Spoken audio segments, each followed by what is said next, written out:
नमस्कार दोस्तों, मेरे YouTube चैनल किस्से कहानी की दुनिया में आप सभी का स्वागत है। आज हम सुनेंगे सिंहासन बत्तीसी की 30वीं कहानी जय लक्ष्मी पुतली की कथा। अलग अलग पुतलियों की उलाहना सुन सुनकर थक चुके राजा भोज हिम्मत करके 30वीं बार भी सिंहासन पर बैठने जाते हैं, लेकिन इस बार उसे 30वीं पुतली जय लक्ष्मी रोकती है और कहती है कि अगर तुम राजा विक्रमादित्य की तरह तपस्वी हो तो ही इस सिंहासन पर बैठो। यह कहते हुए 30वीं पुतली जयलक्ष्मी उसे राजा विक्रमादित्य के तपस्वी होने से जुड़ी कहानी सुनाती है। आइए जानते हैं कि इस कहानी में जयलक्ष्मी ने क्या बताया। राजा विक्रमादित्य एक बहुत बड़े तपस्वी भी थे।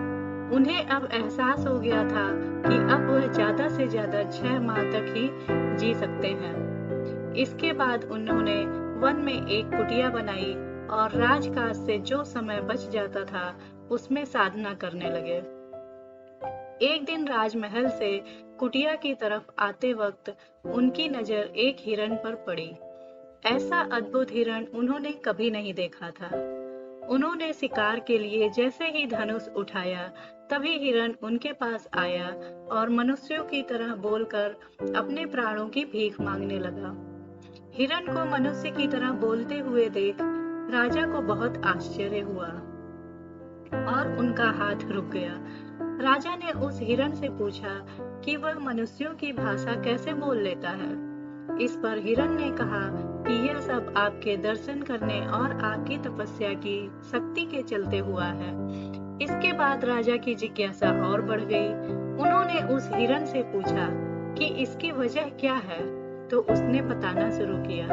हिरण ने कहा, मैं जन्म से हिरण नहीं हूँ। मेरा जन्म एक राजा के घर हुआ था। अन्य राजकुमारों की तरह मुझे भी शिकार खेलने का शौक था। एक दिन मुझे जंगल में कुछ दूरी पर हिरण होने का एहसास हुआ और मैंने आवाज को लक्ष्य करते हुए बाण चला दिया। लेकिन यह आवाज एक योगी की थी जो बहुत धीमी आवाज में मंत्र उच्चारण कर रहे थे।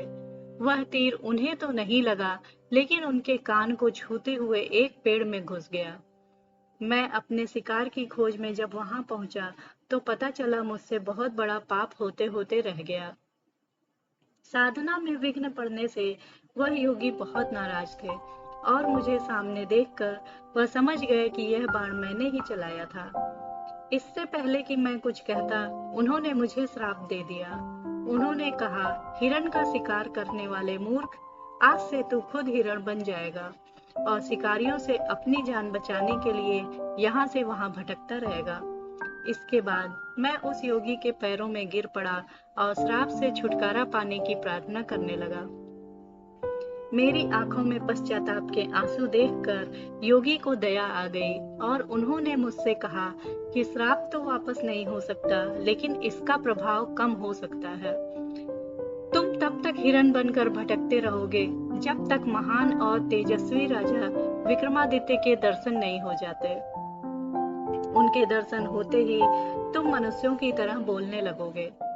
राजा विक्रम ने जिज्ञासा से उस हिरण से पूछा, तुम अब मनुष्य की तरह बोल तो रहे हो, लेकिन तुम्हें हिरण रूप से मुक्ति कब मिलेगी और तुम मनुष्य रूप में कैसे आओगे?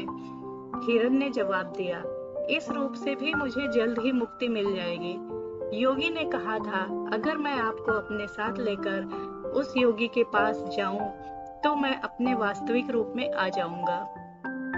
यह कहकर हिरण आगे आगे चलने लगा और राजा विक्रम उसके पीछे चलने लगे। थोड़ी दूर चलने के बाद उन्हें एक योगी पेड़ पर उल्टा लटक कर साधना करता नजर आया। राजा समझ गए कि हिरण रूपी राजकुमार इसी योगी की बात कर रहा है। वे जब उस योगी के पास आए तो योगी पेड़ से उतरकर सीधा खड़ा हो गया।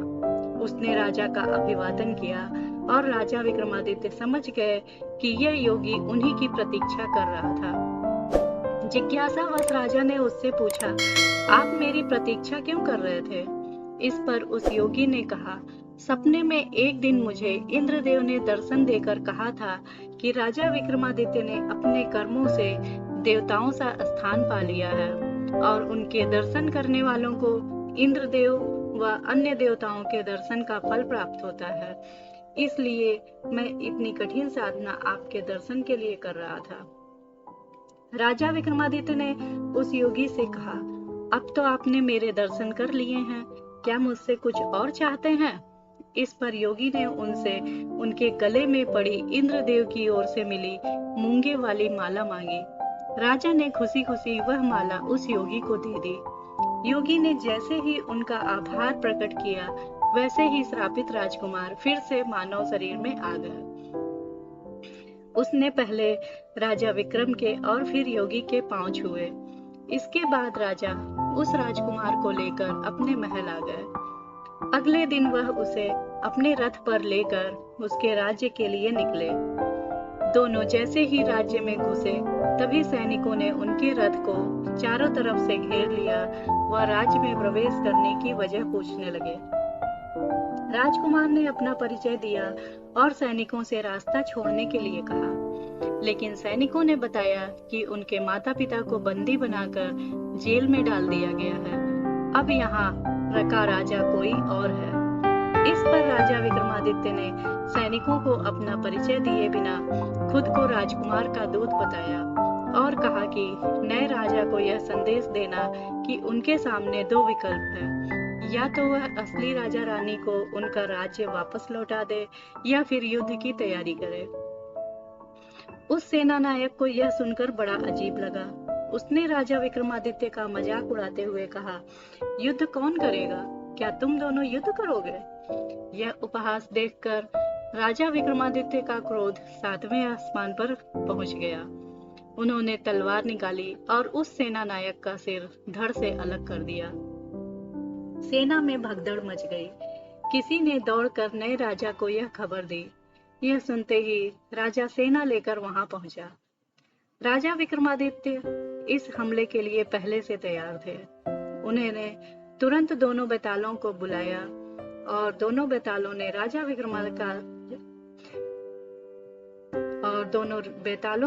राजा विक्रमादित्य का आदेश मिलते ही रथ को हवा में उठा दिया।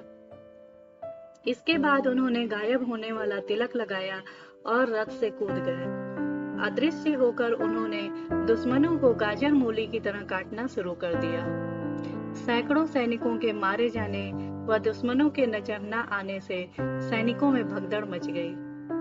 ज्यादातर सैनिक नए राजा को छोड़कर भाग गए। इसके बाद नए राजा का चेहरा देखने लायक था। वह हैरान, डरा हुआ और हताश था। यह देखकर राजा विक्रमादित्य अपने असली रूप में सामने आ गए। उन्होंने नए राजा को अपना परिचय देते हुए कहा, या तो तुम इसी क्षण यह राज्य छोड़कर चले जाओ या प्राण दंड के लिए तैयार रहो। वह राजा विक्रमादित्य की शक्ति से परिचित था, इसीलिए वो उसी पल राज्य को छोड़कर भाग गया। इसके बाद राजा विक्रमादित्य उस राज्य के असली राजा रानी को उनका राज्य वापस दिलाकर अपने राज्य की ओर चल दिए। रास्ते में एक जंगल पड़ा। वहां एक हिरण राजा विक्रमादित्य के पास आया और एक शेर से बचाने की गुहार करने लगा। लेकिन राजा विक्रमादित्य ने उसकी मदद नहीं की, क्योंकि वह भगवान के बनाए नियम के खिलाफ नहीं जा सकते थे। दरअसल शेर भूखा था और हिरण जैसे जानवर ही उसकी भूख शांत कर सकते थे। यह सोचते हुए उन्होंने शेर को हिरण का शिकार करने दिया। कहानी समाप्त होते ही 30वीं पुतली जयलक्ष्मी ने राजा भोज से कहा कि अगर आप भी राजा विक्रमादित्य की तरह पराक्रमी हैं और आपके अंदर भी तपस्वी भाव है, तो ही इस सिंहासन पर बैठना, वरना नहीं। इतना कहते ही 30वीं पुतली वहां से उड़ जाती है। इस कहानी से हमें यह सीख मिलती है कि हमें दूसरों की मदद करनी चाहिए और कभी हमसे अनजाने में गलती हो जाए तो उसका पश्चाताप जरूर करना चाहिए। धन्यवाद।